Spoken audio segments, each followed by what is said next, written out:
least 16 people were pulled out alive from under debris in a Haitian town, 3 days after a 7.2 magnitude earthquake struck the Caribbean country over the weekend. Haiti's Civil Protection Agency confirmed, more than 1,900 people have died and 9,900 were injured, according to the agency. California's wildfire crisis escalated as resurgent strong winds fanned the state's biggest conflagration. Some 1,200 homes and other structures have been lost to the fire, but another 16,000 buildings were listed as threatened, with evacuation estimates ranging from 12,000 to 28,000 residents.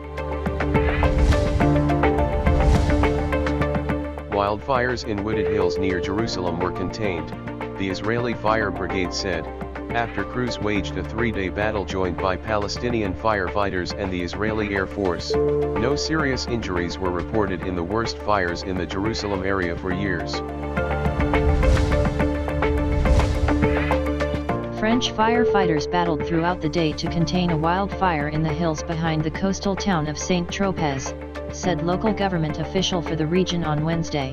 A day before, thousands of people, including tourists in campsites, have been moved to safety as firefighters tackle a wildfire close to the French Riviera. Tropical storm Grace is forecast to become a hurricane on Wednesday, while heavy rainfall and flash flood threats continue in Jamaica, the U.S. National Hurricane Center said in its latest advisory. More than 2,200 diplomats and other civilians have been evacuated from Afghanistan on military flights, as efforts gathered pace to get people out after the Taliban seized the capital. Thousands of Afghans, many of whom helped U.S.-led foreign forces over 2 decades, are desperate to leave.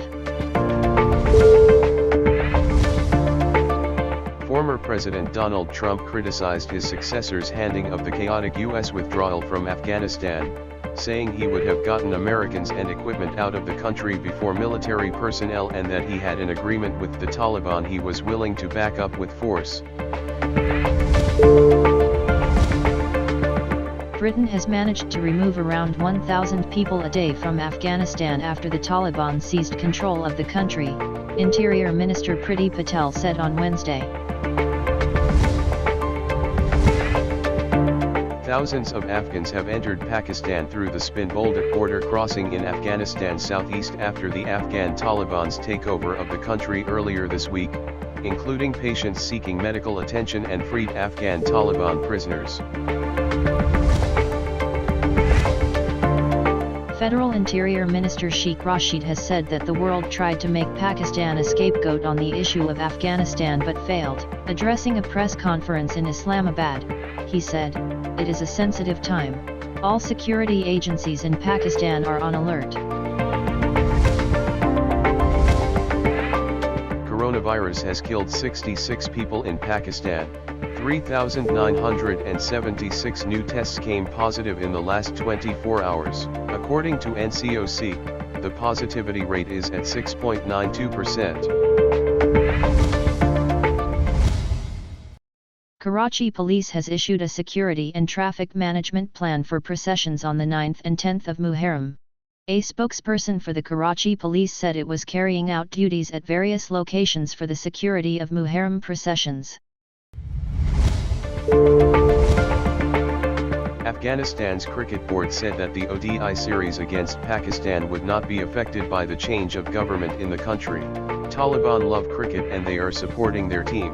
Afghanistan will host Pakistan for 3 ODIs in the first week of September in Hambantota, Sri Lanka. Afghanistan's cricket board said that the ODI series against Pakistan would not be affected by the change of government in the country.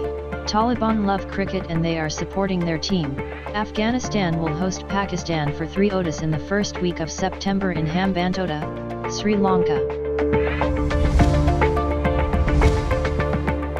Pakistan skipper Babar Azam has improved his position in the ICC Test batting rankings after a good performance in the recently held West Indies series. Babar Azam moved up 2 slots to 8th position among batters.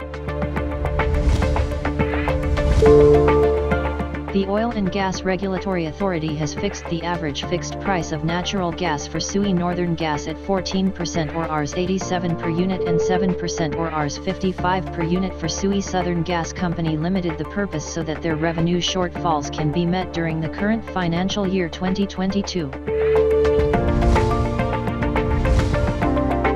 The Taliban criticized Facebook for blocking freedom of speech in Afghanistan as a result of the crackdown by the US firm.